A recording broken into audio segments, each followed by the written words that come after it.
Thanks for staying with us. Now, the House of Representatives on Thursday, 1st of July, passed the Petroleum Industry Bill. Now, members unanimously passed the 319 clauses of the report of the bill to make history.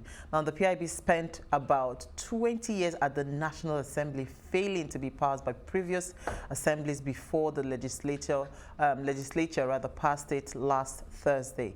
By this development, the third reading of the bill will be a mere formality soon to be done by the House. Now, the Speaker commended the 74 members of the PIB committee and the entire House for a job well done. So what does this passage mean to the Nigerian economy and the livelihood of Nigerians? That's our question tonight. Please let us hear what you have to say. Remember, you can join the conversation. Send us an SMS or WhatsApp to 081-803-84663. Mio, I don't know what it means for me. I'm a market woman. Tell me. You see, what do you think before I bring in our guest like in a minute? Passing on this bill, how does it concern you?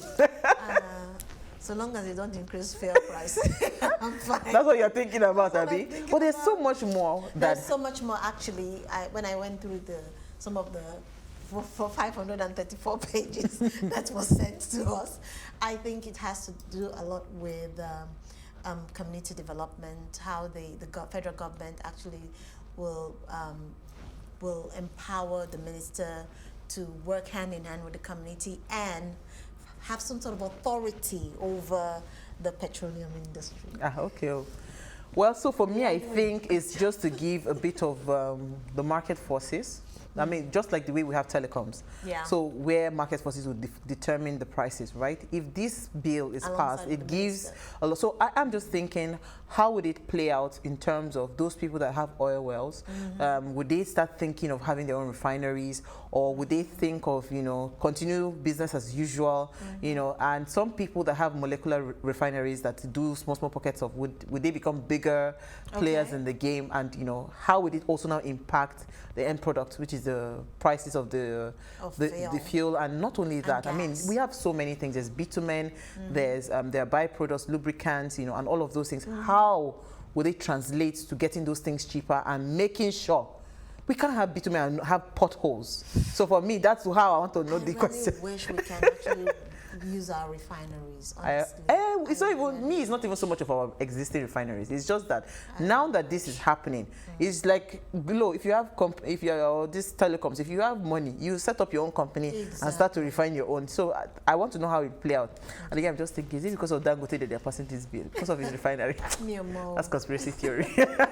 All right, so let me bring in our guest. Dr. Adeoye Adefulu is a partner and head of At Odujinrin And Adefulu energy practice, real estate and mining teams. He is also an active member of the corporate capital market and finance team. Adeoye has a broad range of experience on oil, gas and power matters, and he is widely regarded as one of Nigeria's leading energy lawyers. Hey, serious matter. And he's joining us live in studio. Thank you so much for joining us. Hey. Let me just confess that I ambushed him into coming into the studio.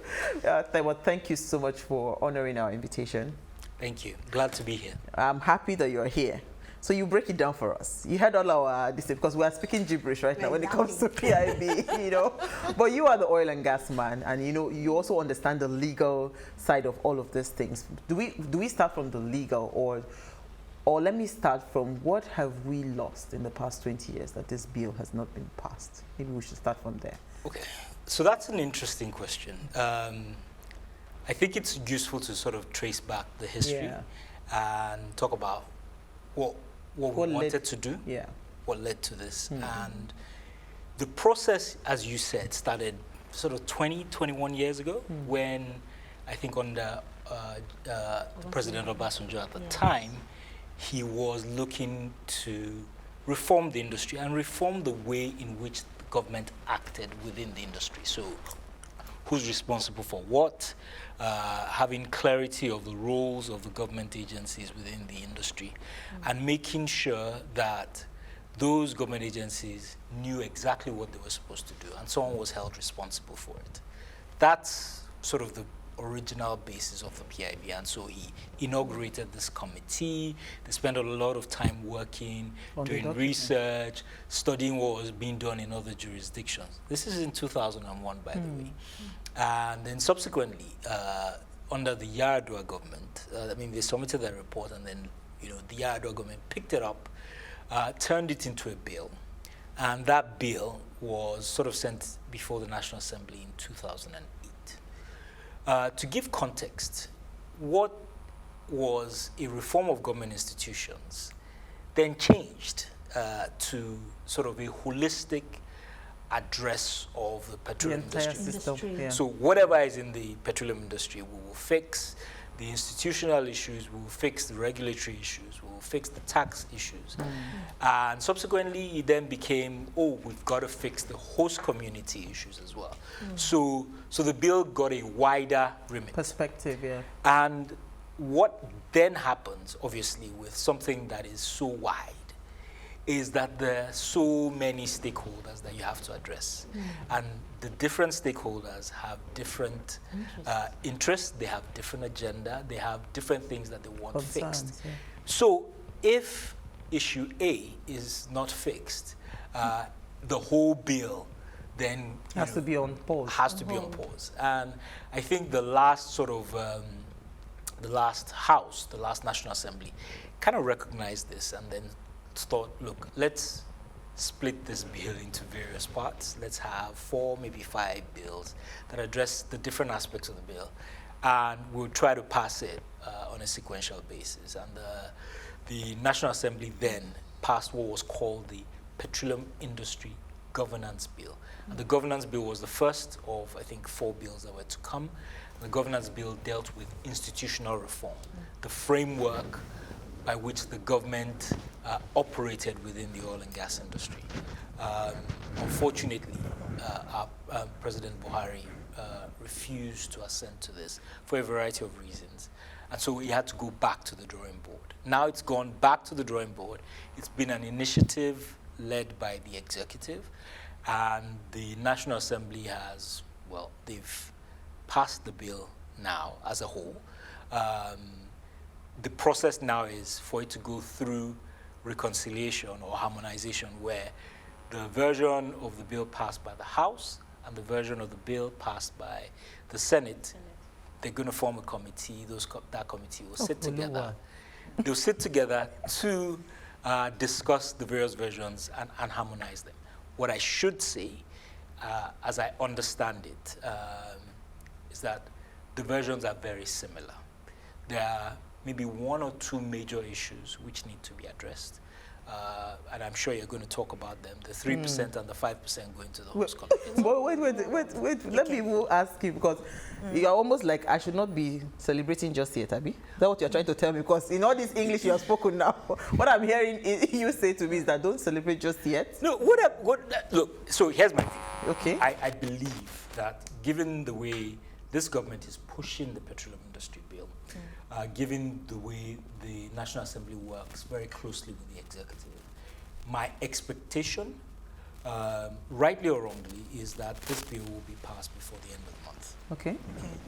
That's my expectation. Okay. Go ahead, Isi. So if the bill is passed by the end of the month, Yeah. probably, so what's the role, how will this affect NNPC?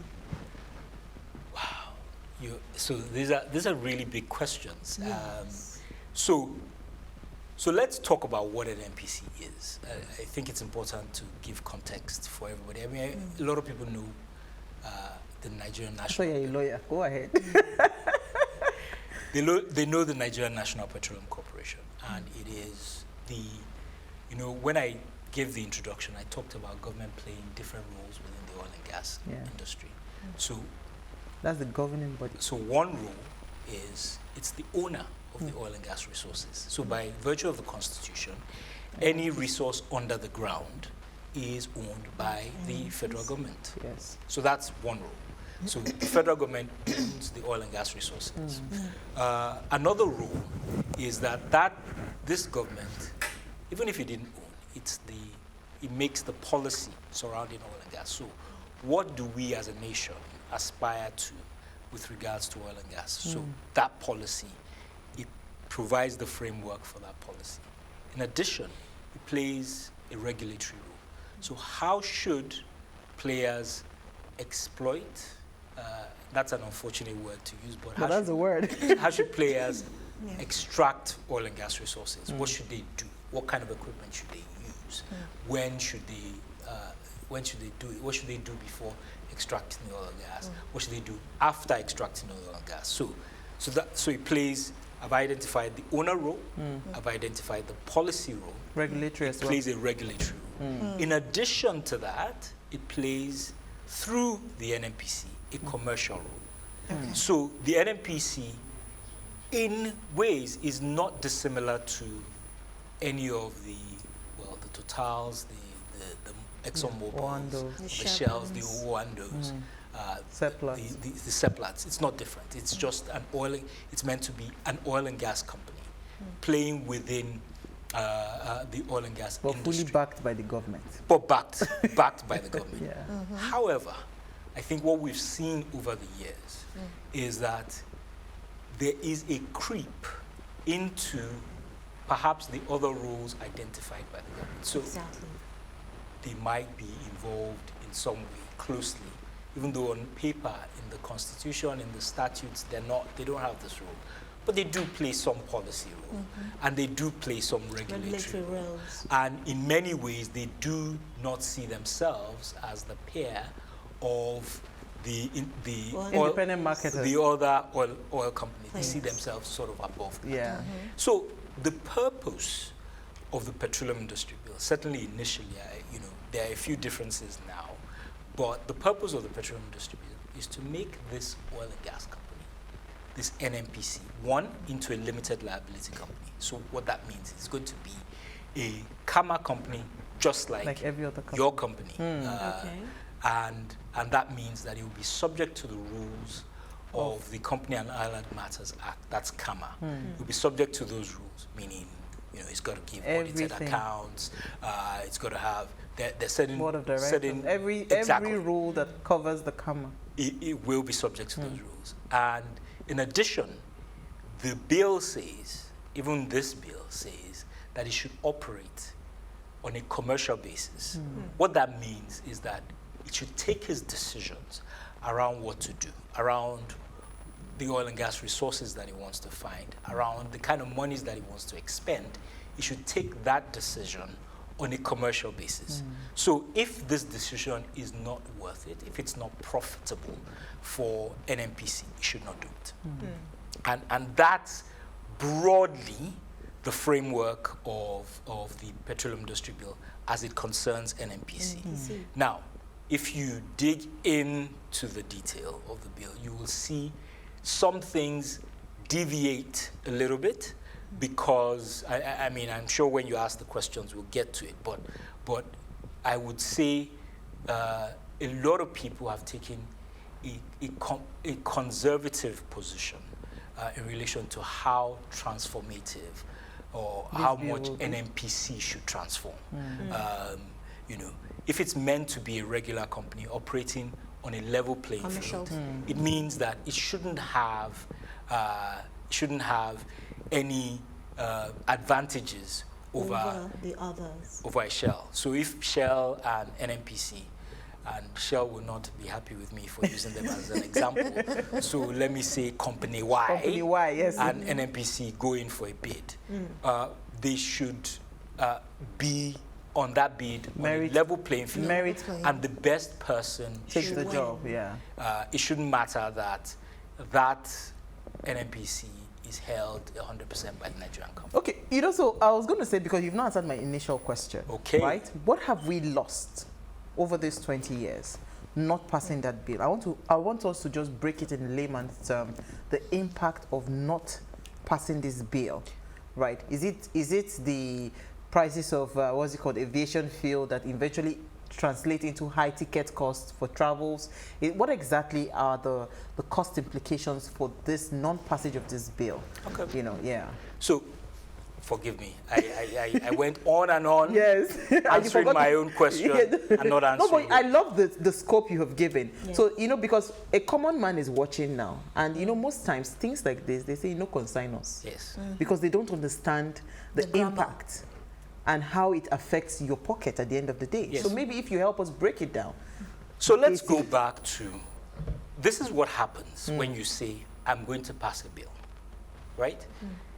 Everybody says, okay, let's pause, because we want to understand what is in that bill and what the impact of what is in that bill is on us, in terms of investment that we want to make, in terms of our commitment to Nigeria, because Nigeria is competing on a global landscape with other countries who have oil and gas resources. Absolutely. Some of them have a better potential than Nigeria. Some of them have a lower potential. But sometimes a lower potential will balance off, less uncertainty in that particular market. So we go back to when this process started. It started 2000, 2001. Yeah. Right? At that time, countries like Ghana had only begun sort of their journey of discovery. But this is 20 years down the line now. Ghana is very well established as an oil and gas economy within Africa. In that time, countries like Mozambique, countries like, not Angola, but Mozambique, like Uganda, like Kenya, Tanzania, some of those countries have come out of the woodwork. Some of them have reformed their oil and gas legislation. And so what happened is that the investment that we would expect to have come into the country within that period, certainly, obviously, some investment has come, but a lot of investment has been held back because we did not know what direction we were going. Investors were watching and waiting to see what direction Nigeria was going. So the investment was held back. And what does that mean for the common man? Well, what that means simply is that the government, the resources that were available to the government were much more limited. Nigeria relies significantly on the oil and gas exports, certainly for its dollars, for its foreign exchange revenue. They rely a lot. We rely a lot on that. And then when you place within the context of 2021, where we are now, certainly from the year of the pandemic, 2020, well, I mean, it is still ongoing. It's still ongoing. But the issue of energy transition, now everybody has heard it, and they've heard it over and over again. And what does that mean? It means that the world wants to move away from fossil fuels. Yeah. They want to move away from oil. They want to move away from gas. They want to move to renewables. Green energy. And so it means that companies have to prioritize where they do their investment of oil and gas resources. Therefore, what may have passed very easily through their investment portfolio a few years ago, it takes a lot more time for companies to make that decision now. So what have we lost? We've lost investments in the past. We've lost opportunities for investment in the future, I believe. But we've also put ourselves in a position where potentially the resources that we have now, we may not be able to exploit them fully. Wow. Before the process of energy transition comes full circle. What that means is in 20 years, in 30 years' time, some of those resources we'll be begging people to come and take our oil and they don't collect it. So we have to diversify how we even use those resources. Before we were an export-led economy, meaning that most of the resources that were produced within Nigeria, it was sent abroad for export, refined abroad, used for whatever purpose. But we then have to recalibrate and say, how do we use those resources sort of within Nigeria, within Africa? We will change the dimension of our market. And that makes a little bit of a difference. And that's why some of the provisions of the bill have been crafted the way that they are, to kind of make, to accommodate some of the losses that we've had over the years. Have I answered the question now? Yes. Small, we'll take a break. Let's drink water. We'll be right back. Stay with us. Thank you.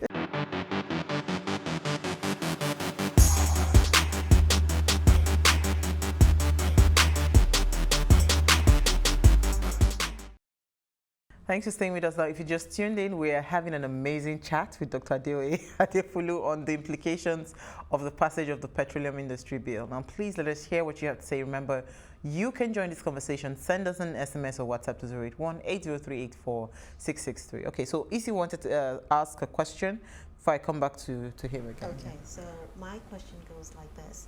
We all know that the communities in Niger Delta has, in one way or the other, clamored for. They have the right to the oil they have in their environment. So the PIB,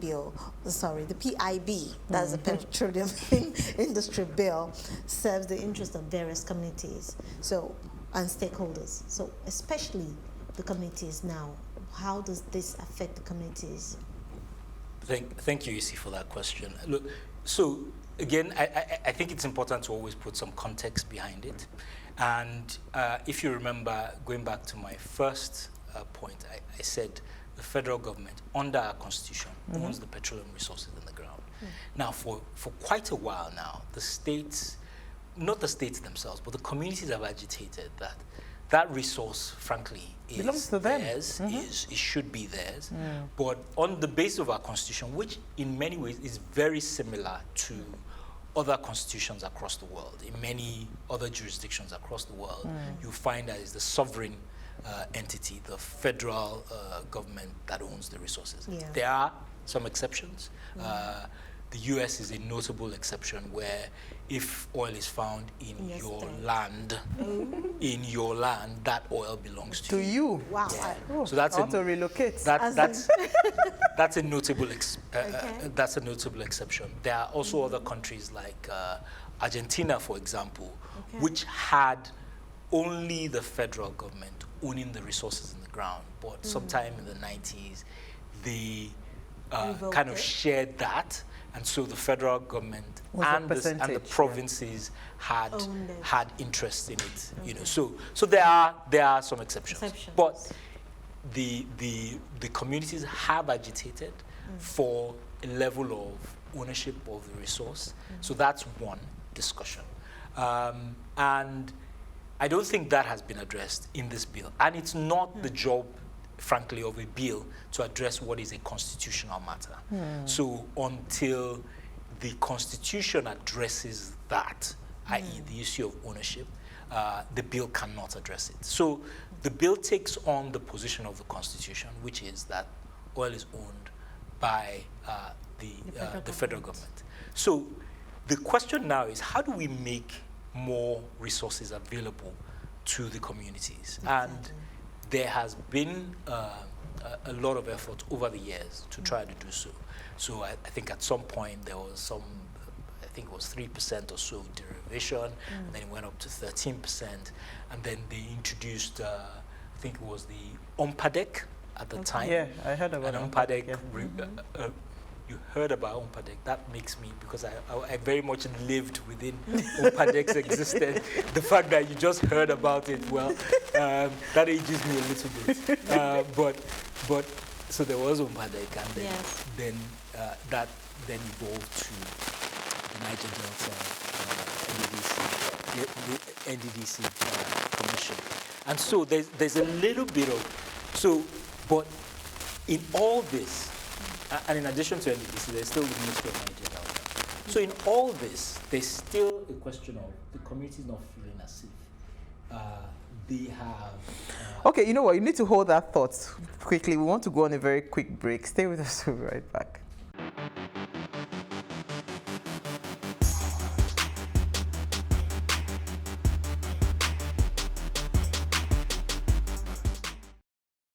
All right, thanks for staying with us. Okay, we were still talking about the NDDC, right? Yes. Sorry, before we went on the break. Yes, yes, go ahead with that. Yeah. So what I was saying was that the NDDC was also put in place. Obviously, there are quite a lot of issues around that now. Yes. And in the news in the last sort of 1 year, corruption allegations, etc. But ultimately, and then in addition to that, there's also Ministry of Niger Delta. But ultimately, there is still a sense from the people of the community that, they have not had really a say in the development of that community. I was going to say that because there was no representation of those who were supposed to be the stakeholders in the communities during when the bill was about to be passed. That is, I mean, so there's the agitation that, look, it's our resource, you've got us all this NDDC, etc., but it's not filtering through, certainly on the ground. We don't have control of how those resources given to us by you, how those resources have been expended. Exactly. We're not part of the decision making. So the purpose of the bill was to say, look, we've got all that, that's good, but we do want to have community-led involvement in deciding what the community wants for their area. So we will allocate a certain portion of resources to go to the community. There is a structure in place, but ultimately the decision as to what to spend, where to spend it, when to spend it is that of the community. But there will be some structures put in place to implement it. And that's what this bill seeks to do. It allocates a portion of, I think it is, operating expenditure of an oil company within an area. It allocates that to the host communities. Well, are they not already doing those, because I know that a lot of oil and gas companies already do these things within communities that they operate in. Excellent. And that is correct. They do it, but it's not uniform. It's like a CSR thing. So one person may do whatever, and another person may. So they just want to standardize it now. So let there be a standard process, and let there be standard allocation, so that everybody is aware of what is theirs or what is coming to them, and that the structure that will feed in, that would implement this process, that structure will be sort of standardized as well. All right, so let me take a comment from Ade. He's in the UK. He says, good evening, ladies. The PIB delayed has been a way of denying NDDC their rights and development. That's one. He says, number two, the passing of the bill doesn't guarantee implementation of good legislative laws. However, is another political game and scheming of powers towards 2023. Nigerians are wiser than this. Our politicians slash leaders must talk more work than talk show to grow the nation. They like do more work, Abi, or whatever. But do you agree with him about the? Well, let me first say, Ade, my namesake, did not say good evening to me. Oh, sorry, Ade, you didn't say good evening to your namesake. I'm not sure that I want to, but no. Look. Here's the thing. I firmly believe that you take everything on the face of it and analyze it on the face of the document. There are certainly many things that I find difficult and challenging with this document that I think can be improved. There are a number of things. But I'm not going to focus on the political, and the political games could be there. But that's not really my responsibility. My responsibility is to look at this bill from the purpose of, can it achieve the objectives that is set out for? Given the way the world is moving, are we going to be moving Nigeria and the Nigerian energy industry in that direction? And if we are not, what are the things that need to change? So that is always kind of my focus. I don't want to focus on I like what you said. I like your going to, focusing on the positives. So this bill, how would it impact small players in the game? Do we see more modular refineries coming up? Do we see people? Because now people just have oil wells. Trust me, they're not patriotic. They just carry somebody, dig the oil, sell it, they just collect their money. Nobody is thinking, okay, how can we build sustainability? How can we begin to do things that would impact Nigerians, right? Everybody's just thinking earning foreign, forex and all of that. The cost of petroleum is high because we do not have refineries. They take our crude oil and bring back finished products. So if this bill is passed, would this impact, You're smiling as I'm talking. Yes, I am. I am because, you ask, it's a really good question, but in many ways I'd like to put that question to you. If you were in a situation where you had oil and gas resources and you had one channel that allows you to get foreign exchange, etc., in exchange for your oil and gas resources, and another channel that says that the prices for the products that you produce is capped, and if it may be capped below the cost of production, right?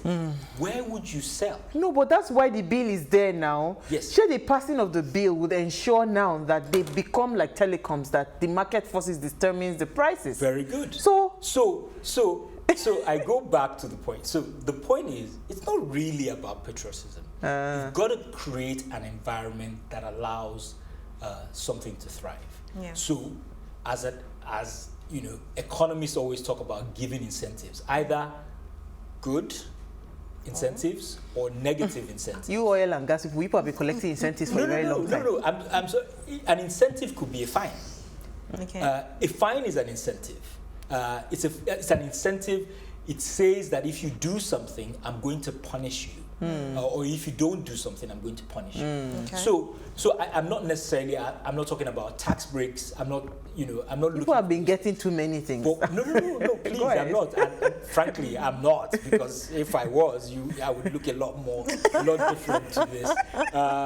But seriously, what I am talking about is we've not created the kind of structures that allow companies to thrive in the downstream sector. Exactly. So why do I want to build and expend significant amounts of money in a refinery if I do not know that at the end of the day, I will be able to get my investment back? So I want to make sure that I can sell whatever I'm selling at the price that is the market price. And that's critical. So that's something that the bill is actually it's now very clear about. It does say that petroleum products will be sold at the market forces will determine the price. Market forces will determine the price. So that's unique. That's something interesting. That's something different. I think it would help to bring in a lot more players, investment into that space. We already have one big player. I'm not going to mention the name of the entity, but I think it starts with D and ends with E. We know, Joe. But we already have a big player coming in. That player is playing they are in an export processing zone. So they are not technically in but if this Nigeria. bill is passed, trust me, it will move into the local zone, because I mean he smartly put it in that export zone because of all of these hiccups that this bill is trying to address. So I strongly believe that if this bill is passed and it's running smoothly and they have more players, he would also want to take the chunk of the market, because trust me, Nigeria has a huge market for this. It certainly, I mean, it would make a lot of sense both to that company and to the nation that the products will come into the Nigerian market. Yes. Certainly. And I am sure that they are considering this, and they're considering the impact of this bill on their market. Absolutely. But you know, the what has been advertised is that even the products market in Nigeria may not be able to accommodate all of the products that they have. So there will be some exports. Oh, of course, definitely. Isi, you wanted to say something, your final question. But let me quickly say that Ade has said, good evening to Ade, my namesake. Thank you. Hi. All right, so Isi, your final question. Okay, you've talked about the upstream, you've talked about the downstream sector, but we didn't talk about the midstream sector, which is the gas sector. So how will this affect the midstream sector? Okay, so another thing, when we talk about energy transition and the move from fossil fuels, from oil in particular, but also in many ways from gas. But gas is seen as a much cleaner fuel. True. And even though in the European economies, etc., they're talking about moving away from fossil fuels. Totally. Period. But there's a lot of discussion now about how gas, being a cleaner fuel, should not be deprived. Economies like ours should not be deprived of utilization of gas. Yes. And so one of the objectives of this bill is to create a good domestic market for gas. And they do try to incentivize that, meaning they're allowing for lower tax and perhaps royalty rates on the production of gas. Because gas is very different from oil. So gas, with oil, you get the product out of the ground, put it in a pipeline. In some cases, you don't have to it's not going to be a long pipeline. Put it in a pipeline, put it in a storage unit, someone picks it up, they sell it. But with gas, even before you start producing gas, you need to have a market for your gas, because you need to plan, and you're planning for a 20-year horizon. And that's why gas is very different. So you need to create that market. So they've created incentives for the producers, but they also need to incentivize along the value chain, meaning that the pipeline, the storage, the processing units, everything, and ultimately to the final user. And we should also make sure that market and the power market is actually the biggest market for natural gas in Nigeria at the moment. But we should make sure that market in itself is a sustainable market, i.e. that the money that is generated in the power market is sufficient to pay the gas suppliers and ultimately sufficient to pay the producers. So we've got to fix and make sure that value chain is fixed. Do I think that this bill fixes the value chain? It does fix some elements of the value chain, but it certainly does not go through the entire value chain. And there has to be some collaboration between the Petroleum Ministry and the power sector.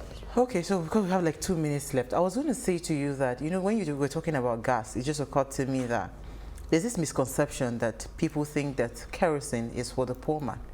And in actual sense, kerosene is quite expensive. It's almost at par with the aviation fuel. Right? One is just the higher grade and one is the lower grade. So what do you think, if we really want to push this gas market, like channeling it now to the people that are the kerosene consumers, instead of having them use, what do you think how would that impact? Look, that's a very big issue. I know that the government is talking a lot about that now, making sure that LPG is utilized more. And there are serious environmental issues actually with kerosene. The use of kerosene, the use of wood, which is an alternate energy source for many people as well. And again, it involves, as I said, incentivizing the whole value chain. So for the LPG market, you're talking about the cylinders, the production of the cylinders, the cost. They've removed VAT, I believe, on LPG as well, which is very good because it makes that cost slightly cheaper. So you've got to fix that distribution value chain and ensure that the resources are poured into it, and that the investors are guaranteed to make their money and a reasonable rate of return on their money, on the investments that they've made. Absolutely. I mean, we've had a fantastic conversation. Absolutely. I had one more question, but it's okay. We can let it go. We don't have time for that again. Well, thank you so much. We hope to bring you back again, because you see, this oil and gas matter. As long as they say our economy is dependent on oil and gas, we will continue to call you to come and help us. But thank you so much. We had an amazing time with you. All right, so thank you, EC, for doing this with me. Now, before we go, do ensure you follow us on Instagram at PlusTvAfrica. You can interact with us further, drop a comment. Most importantly, we're planning a huge giveaway to say thank you to you for watching and believing in the Ways brand. So do ensure you follow us on Instagram. It's at PlusTvAfrica. Like, share, and invite your friends to also watch. Now, if you miss today's quote, here it is again. Procrastination is like credit card. It's a lot of fun until you get the bill. Very simple and short. So we still, I think I still need to break down this cost. We've suffered a lot. not fixing our refineries and all of that. Exactly. I just imagine with the large deposit of bitumen that we have in Nigeria, we don't have roads as well. We'll see you live tomorrow at 8 p.m. as we bring another great conversation to your screen. Enjoy.